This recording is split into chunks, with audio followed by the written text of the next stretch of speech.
रुद्रपुर नाम का एक गांव था। वहां श्याम अपने पत्नी के साथ रहता था। गांव में ज्यादा गर्मी होने के कारण श्याम जगह जगह जाकर आइसक्रीम बेचने का काम किया करता था।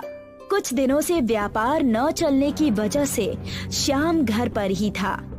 मैं अब सारा माजरा समझ चुका हूँ। असली दूध और मलाई की बनाई हुई आइसक्रीम अब कोई नहीं खरीदता, लेकिन केमिकल की आइसक्रीम सब खरीदते हैं। हाँ, मैंने तो आपसे पहले ही कहा था कि केमिकल वाले मिलावटी आइसक्रीम बेचने चाहिए। फायदा तो है ही और नुकसान कुछ भी नहीं।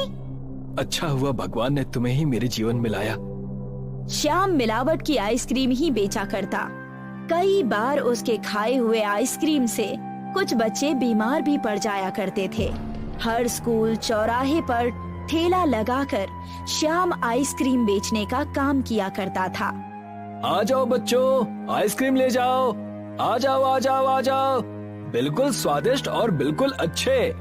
मैंने कल आपकी आइसक्रीम खाई थी जो कि बिल्कुल भी अच्छी नहीं थी। मेरा पेट 2 दिन तक खराब था। तुम्हारा पेट खराब था तो तुम मुझसे क्यों कह रहे हो? जाकर अपने माँ बाप से कहो ना। ऐसे ही कई सारे बच्चे श्याम के बनाए हुए आइसक्रीम खाकर बीमार पड़ने लगे थे। कुछ दिन बीत चुके थे। श्याम ने ऐसे ही मिलावटी आइसक्रीम का व्यापार करके एक बड़ा सा घर भी ले लिया था। मैं सिर्फ आइसक्रीम बेचता हूँ। अगर मैं दाल चावल और अन्य बाजार के सामानों में भी मिलावट करके बेचूं, तो इससे तो मैं बहुत अमीर बन जाऊंगा।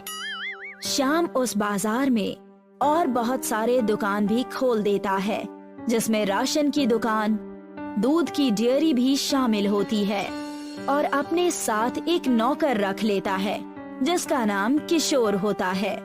मालिक, आज का व्यापार कल से 2 गुना ज्यादा हुआ है। आप मुझे शाबाशी नहीं देंगे? कल ही तो हमने दुकान खोली है, आज दूसरा दिन है और तुम्हें अभी से शाबाशी चाहिए। जाओ जाकर काम करो। उतने में ही वहाँ एक औरत आ जाती है और कहने लगती है, अरे श्याम भैया, मैंने सुना है कि आपने आइसक्रीम के साथ साथ और भी कई अन्य दुकानें खोल ली है।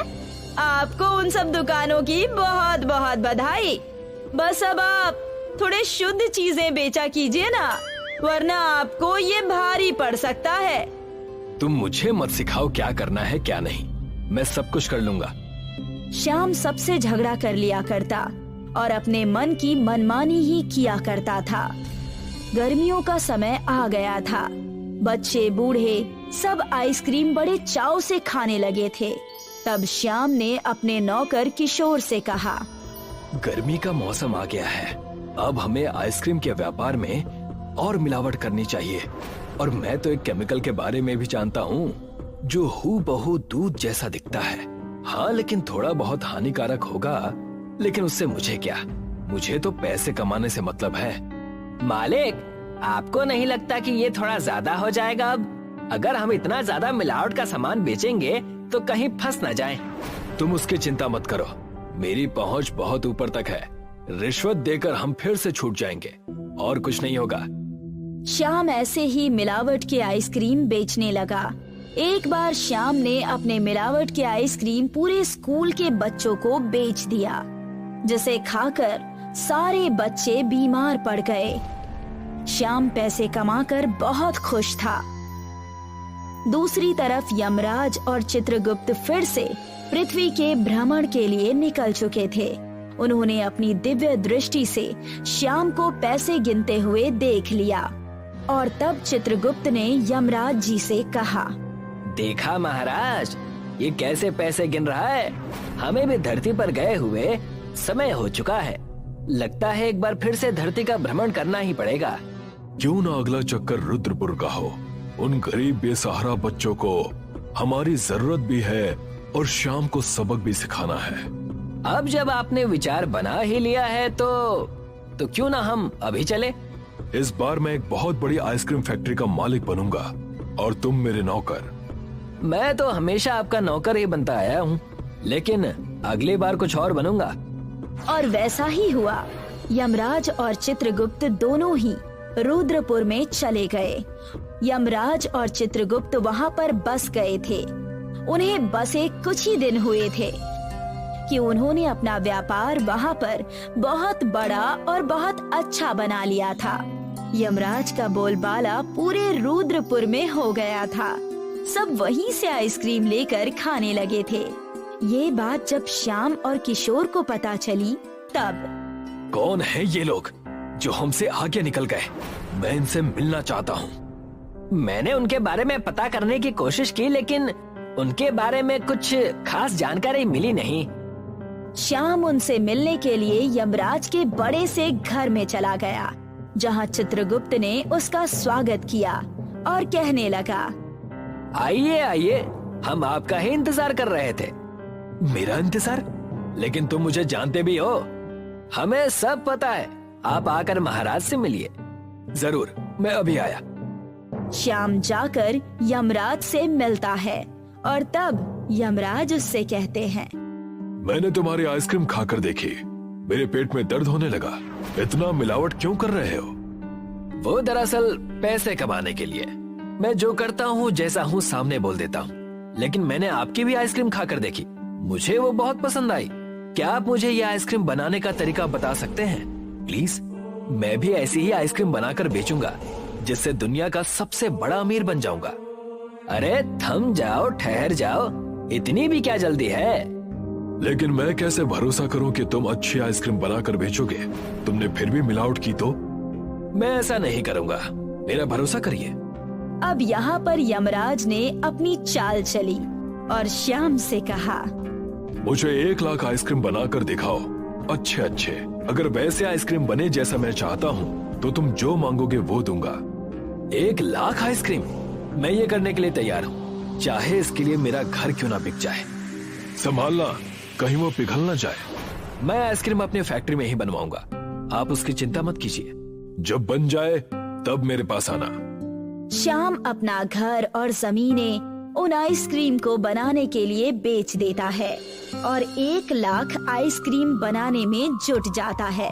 बिल्कुल अच्छे दूध और काजू बादाम डालकर वो 1 लाख आइसक्रीम बनाकर तैयार कर देता है और आइसक्रीम को एक बर्फ के खदान पर रखवा देता है ताकि आइसक्रीम पिघले ना, और वहाँ यमराज और चित्रगुप्त को मिलने के लिए बुलाता है।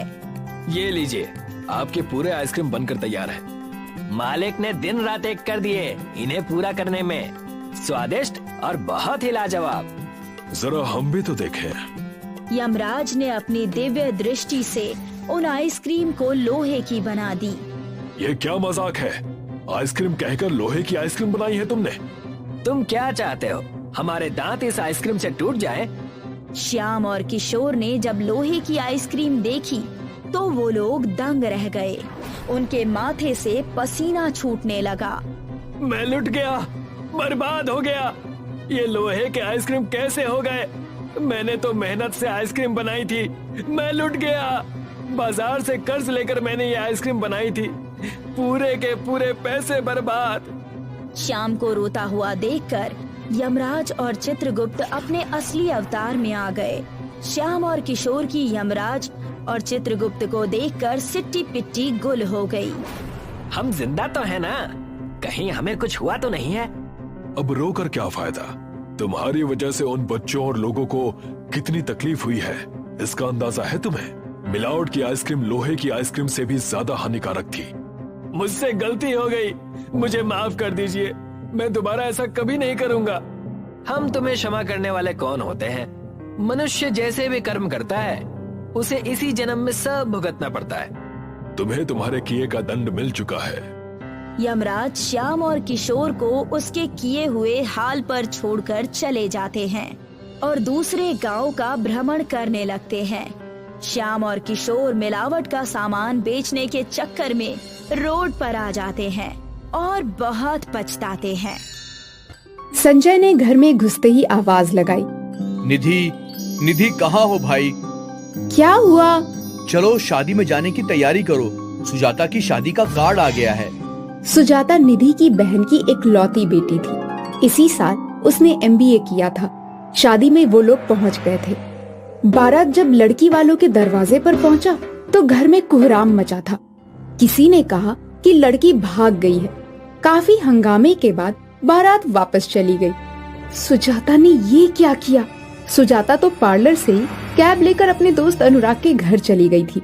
माँ बाप की इकलौती बेटी थी, उनकी इज्जत मिट्टी में मिल गई थी। सुजाता जब अनुराग के घर पहुंची तो अनुराग को किसी और लड़की के साथ देखकर उसके पैरों तले जमीन खिसक गई थी। मैं तो कहीं की नहीं रही, आप कौन सा मुंह लेकर मैं घर जाऊं? मुझसे शादी का वादा किया और यहाँ दूसरी लड़की के साथ रंगरलिया मना रहे हो। तो मैं सारे गहने जेवर लेकर इसके साथ शादी का ख्वाब देख रही थी। सुजाता निराश होकर घर की तरफ लौट गई। पूरी कोठी में मातम पसरा हुआ था। घर के भीतर से रोने की आवाजें सुनाई पड़ी तो वो पिछले दरवाजे से अंदर जाने को हुई, तभी माँ की चित्कार सुनकर वो सहम गई। मैं बहुत अभागी हूँ, लगता है सदमे ने पापा की जान ले ली। मुझे यहाँ से तुरंत निकल जाना चाहिए। वो तुरंत रेलवे स्टेशन की तरफ बढ़ गई और टिकट लेकर मुंबई जाने वाली ट्रेन में सवार हो गई। उसे खुद भी नहीं पता था कि शादी के मंडप से भागकर वो कहाँ जाएगी। अपने दुर्भाग्य पर उसकी आंखें बरस पड़ी। अचानक उसके कानों में एक जानी पहचानी सी आवाज टकराई। एक्सक्यूज मी, क्या मैं यहाँ बैठ सकती हूँ?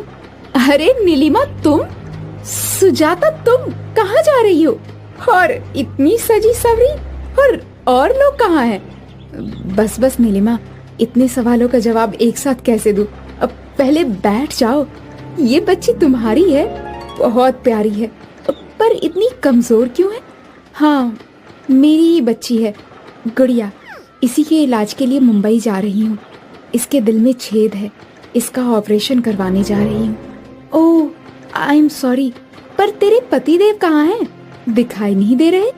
सुजाता, मेरे पति नीलेश इस दुनिया में नहीं है। हमने उनके माता पिता की इच्छा के विरुद्ध कोर्ट मैरिज की थी।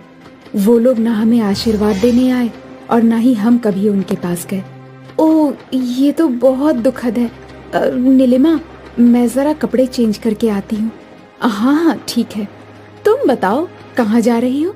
सुजाता ने नीलिमा को सब कुछ बता दिया। अच्छा, तुम रो मत, मेरे साथ ही चलो। मेरे ससुर जी बहुत रईस आदमी हैं, उनके कई कारखाने हैं, कहीं ना कहीं तुम्हें काम मिल ही जाएगा। ओह थैंक्स नीलिमा, मैंने MBA किया है इसी साल। मैं अपनी मर्जी से शादी करना चाहती थी, पर मम्मी पापा ने अपने आगे मेरी एक भी ना सुनी। मजबूर होकर मुझे घर से भागना पड़ा, पर शायद मम्मी पापा सही थे। सुजाता की आंखों से आंसू गिरने लगे थे। गाड़ी तेज रफ्तार से आगे बढ़ रही थी। सुजाता, रोना बंद करो। मैं भी पहली बार ही ससुराल जा रही हूँ। जब मेरे ससुर जी ने नीलेश के मरने की खबर सुनी तो उनका सारा गुस्सा पानी हो गया। उन लोगों ने तो मुझे और मेरी बच्ची को देखा भी नहीं है। उन लोगों ने ही मुझे ये पत्र लिखकर बुलाया है। नीलिमा ने पत्र उसके हाथ में पकड़ा दिया। पत्र पढ़कर सुजाता ने उसे दे दिया। बहुत देर तक बातें करते करते दोनों अपनी सीट पर ही सो गई। सुजाता की आंखों से नींद गायब हो चुकी थी। गाड़ी मुंबई पहुंचने ही वाली थी कि तभी अचानक एक धमाका हुआ और ट्रेन थरथराती हुई पटरियों से उतर गई। चारों तरफ अफरा तफरी मच गई थी। पूरे डब्बे में चीख पुकार मच गई थी। सुजाता ने बच्ची को गोद में उठा लिया, पर नीलिमा नीचे गिर पड़ी थी। उसके माथे से खून की धाराएं बह रही थी। अचानक डब्बे में बहुत सारे बचाव कर्मी आ गए घायलों को ले जाने के लिए। मेरी नीलिमा को बचा लो। वो उसका कुछ सामान और अपना बैग उठाकर बच्ची के साथ नीचे उतर गई थी। सुजाता, मेरी एक मदद कर दो। मैं शायद जिंदगी और मौत से जूझ रही हूँ। मेरे पास समय नहीं है। प्लीज मेरी बच्ची को उसके दादा दादी के पास पहुँचा देना और तुम उसकी माँ बनकर ही जाना। वो मुझे नहीं पहचानते हैं। नीलिमा की आंखें बंद हो गई थी। सुजाता की रोते रोते हिंचकियां बंध गई थी। अब मैं क्या करूं? नीलिमा को छोड़कर कैसे जाऊं? तभी कुछ लोग आए और नीलिमा का निर्जीव शरीर उठाकर ले जाने लगे। आपकी परिचित है ये? नहीं, मैं नहीं जानती। उसने गुड़िया को सीने में जोर से भींच लिया और बाहर निकलकर टैक्सी में बैठकर मुंबई में नीलिमा के बताए पते पर पहुंच गई। घर क्या, वो तो पूरी हवेली थी। नीलेश के पिता राय साहब ने उसे देखते ही कहा, आओ बेटी नीलिमा, हमें माफ कर दो। हमसे बहुत बड़ी गलती हो गई जो हमने इतने दिनों तक अपने बच्चों से दूरी बनाकर रखी, ऊपर वाले ने हमें उसकी सजा दे दी है। नीलेश की माँ मालती देवी ने उसे गले लगा लिया और कहा, अल्लाह बच्ची को मुझे दे दो। रदिया, नीलिमा भाभी का सामान नीलेश के कमरे में रख दो। भाभी को उनका कमरा दिखा दो, चलो। सुजाता इस नए परिवेश में बहुत ही असहज महसूस कर रही थी, पर कठपुतली की तरह सब कुछ करती रही। कमरे में गई तो नीलेश की तस्वीर के सामने खड़ी होकर फूट फूट कर रो पड़ी। आप मुझे माफ कर दीजिए, मैं आपको नहीं जानती, पर आपकी बच्ची के लिए और अपने ठिकाने के लिए मुझे आपकी विधवा का रूप धारण करना पड़ रहा है। नीलिमा की भी यही इच्छा थी। सुजाता ने वहाँ आने से पहले ही नीलिमा की अटैची में से अपने लिए एक सफेद साड़ी निकालकर पहन ली थी। मैं कुंवारी विधवा बनकर इस घर में कब तक रह पाऊंगी? जब इस झूठ का पर्दाफाश होगा तो क्या मुंह दिखाऊंगी? ये सोचते ही उसका कलेजा मुंह को आ गया। तभी दरवाजे की कुंडी खटकी। सामने मालती देवी को देखकर उसने उन्हें कमरे में आने के लिए कहा। हमने जब टीवी में समाचार सुना था कि मुंबई आने वाली ट्रेन पटरी से उतर गई है तो सारी उम्मीदें खत्म हो गई थी, पर तुम्हें देखकर नया जीवन मिल गया। चलो खाना खाकर आराम कर लो, सुबह डॉक्टर के यहाँ भी जाना है गुड़िया को दिखाने। गुड़िया तो अपने दादाजी के साथ खूब मस्ती कर रही है। जी माँ जी। सुजाता खा पीकर सोई तो बहुत देर तक नींद ही नहीं आई। दूसरे दिन जब डॉक्टर के पास गई तो डॉक्टर ने गुड़िया का चेकअप करके ऑपरेशन की डेट दे दी। ये बच्ची ठीक हो जाए तो मैं इन लोगों को सारी सच्चाई बता दूंगी। कुछ दिनों में ही वो घर उसे अपना सा लगने लगा था। राय साहब भी उसको बहुत मानते थे। उसने सास ससुर दोनों का ही दिल जीत लिया था। कुछ महीनों बाद गुड़िया का ऑपरेशन हो गया। अब वो स्वस्थ हो गई थी। उसको वहां रहते हुए 1 साल होने को आया। बाबूजी के साथ वो फैक्ट्री भी जाने लगी थी। अब समय आ गया है कि मैं इन लोगों को सच्चाई बता दूं। किसी इंसान को कब तक धोखे में रख सकती हूँ मैं? यही सोचकर वो सास के कमरे की तरफ बढ़ गई। तभी सास की आवाज उसकी कानों में पड़ी। मैं इतनी बड़ी बात कैसे कह सकती हूँ? अगर वो नहीं मानी तो? एक बार कहकर तो देखो, उसकी मर्जी के बिना हम कुछ नहीं कर सकते। देव ने खुद ही मुझसे उसके साथ शादी के लिए प्रस्ताव रखा है। वो नीलेश का दोस्त है। सुजाता ने सुना तो उसकी आंखों से आंसू आ गए।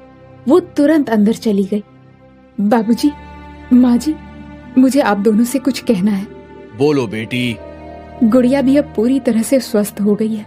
आप लोगों को मैं धोखा नहीं देना चाहती थी, पर क्या? बोलो। सुजाता ने शुरू से लेकर अंत तक सारी बात बता दी। सब कुछ सुनने के बाद, बेटी, ये तुम्हारा बहुत बड़ा बलिदान है। तुमने हम लोगों को ऐसे समय में सहारा दिया जब हम बिल्कुल बेसहारा हो चुके थे। एक तरफ नीलेश की मौत और दूसरी तरफ नीलिमा की मौत का समाचार सुनकर शायद हम दोनों टूट ही जाते, पर तुम्हारे इस झूठ ने हमें जीवन दान दिया है। ये सच है बेटी।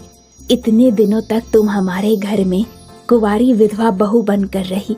अब हम तुम्हारी शादी करके अपने हाथों से विदा करेंगे। सुजाता ने दोनों के पैर छूकर आशीर्वाद लिया। उसकी शादी देव से हो गई। उसका जीवन खुशियों से भर गया था और अब वो सुहागन थी। शीतल अपने मम्मी पापा के साथ गांव में रहती थी। उसके चाचा चाची शहर में रहते थे। गांव में कोई कॉलेज न होने के कारण शीतल के चाचा कालू ने उसका एडमिशन अपनी बेटी अंजलि के साथ शहर में एक अच्छे कॉलेज में करवा दिया था। पापा, आप इस गांव की लड़की को यहाँ क्यों ले आए हैं? बेटा, वो तुम्हारी बहन है। पापा प्लीज, मैं किसी गांव की गंवारों को अपनी बहन नहीं मान सकती। मेरा जन्म भी गांव में हुआ है और बड़े भैया ने गांव में खेती करके ही मुझे पढ़ाया है। ठीक है पापा, आपको जितने दिन भी यहाँ इसको रखना है रख लेना, लेकिन मैं इससे बात नहीं करूँगी। उसका एडमिशन मैंने तुम्हारी क्लास में ही कराया है। मुझे किसी से भी बात नहीं करनी है अब। ना जाने सब मेरे पीछे क्यों पड़ गए हैं। अंजलि अपने कमरे में चली गई। कालू शीतल को उसकी चाची सुधा के पास लेकर गया। उसकी चाची बेड पर लेटी हुई थी। देखो, गांव से शीतल आई है। हाँ ठीक है, तो कौन सा लड्डू बंटवाने हैं? बंटवा दो। तुम ऐसे कैसे बात कर रही हो? क्या तुमको नहीं पता है कि मैं कितनी बीमार रहती हूँ? कौन करेगा इसकी? तो बच्ची के सामने ऐसे बात क्यों कर रही हो? बच्ची नहीं है वो, बड़ी हो गई है। मैं क्यों आई यहाँ? मुझे नहीं आना चाहिए था। शीतल बेटा, खाना खाकर सो जाओ, सुबह कॉलेज भी जाना है। शीतल की बहुत बेइज्जती हो चुकी थी, लेकिन वो चुपचाप जाकर सो गई। अगली सुबह शीतल ने सूट सलवार पहने और गले में दुपट्टा डालकर तैयार हो गई। शीतल, अंजलि, दोनों जल्दी आ जाओ, मैं ऑफिस जाते हुए तुम्हें कॉलेज तक छोड़ दूंगा। हाँ, बस आई पापा। अंजलि और शीतल दोनों तैयार होकर आ गए। अंजलि ने शीतल के पहनावे को देखा। पापा, मैंने आपको पहले ही बोला था कि इसकी वजह से हमारी बेइज्जती ही होनी है। अब देखो क्या पहना है इसने। अंजलि, इसने कपड़े ही तो पहने हैं और ये हमारी संस्कृति है।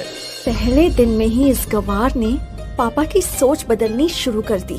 अब देखना, मेरी सारी आजादी छिन जाएगी और ये आदर्श बन जाएगी। अंजलि, सुबह सुबह मूड मत खराब करो मेरा। कालू दोनों को कॉलेज छोड़ आया। कॉलेज में अंजलि की फ्रेंड उसका इंतजार कर रही थी। अंजलि, आज तूने नई दोस्त बनाई है। अच्छा मजाक करती हो तुम भी। कोई नई फ्रेंड नहीं है क्या? इसकी औकात भी है क्या मेरी फ्रेंड बनने की? फिर तुमसे इतना क्यों चिपक रही है ये? तुम सभी तो जानते ही हो कि मेरे पापा चैरिटी करते हैं, तो ये हमारी नौकरानी की बेटी है और अब हमारे घर काम करती है, इसलिए इसका भी एडमिशन यहाँ हो गया है। यार अंजलि, अपना स्टैंडर्ड मेंटेन कर और इसको दूर रहने के लिए बोल, वरना हम भी तुझसे बात नहीं करेंगे। हाँ, मैं इससे दूर रहूंगी। ओए, तू अब ध्यान से सुन, मेरे आसपास भी मत दिख जाना। मेरी कुछ इज्जत है इस कॉलेज में। मेरे पापा एक बड़ी कंपनी चलाते हैं। अंजलि और उसके दोस्त शीतल का मजाक बनाकर वहाँ से चले गए। शीतल ने कोई जवाब नहीं दिया। एक दिन क्लास में सीनियर एक फंक्शन की अनाउंसमेंट करने आए। हेलो गाइस, कॉलेज में मिस ब्यूटी का कंपटीशन होने जा रहा है। जिसको भी पार्टिसिपेट करना है हमसे आकर कांटेक्ट कर ले। हमारी क्लास में एक मिस ब्यूटी है, उसका सिलेक्शन पक्का हो जाएगा। अच्छा, कौन है? शीतल है इस कॉलेज की मिस ब्यूटी। शीतल, खड़ी हो जा। शीतल शर्माते हुए खड़ी हो गई। एटलीस्ट तुम्हारी क्लास में कोई जोकर तो है। सूट सलवार दुपट्टा पहनकर और बालों में इतना सारा ऑयल लगाकर कॉलेज आती है। तभी तो मैं बोल रही हूँ कि इस बार की मिस ब्यूटी शीतल ही है। हाँ, मैं तो सोच रहा हूँ कि इसको अभी अवार्ड दे दूँ। पूरी क्लास के स्टूडेंट शीतल पर हंसने लगे। सबने उसका बहुत मजाक उड़ाया, लेकिन शीतल मुंह लटकाए खड़ी रही। सुधा और अंजलि शीतल के घर पर नौकरानी वाला व्यवहार करने लगे। एक दिन अंजलि ने अपना क्लास अपने फ्रेंड के साथ बंक किया। अंजलि और उसके फ्रेंड ने ड्रिंक की हुई थी। कार की स्पीड तेज थी।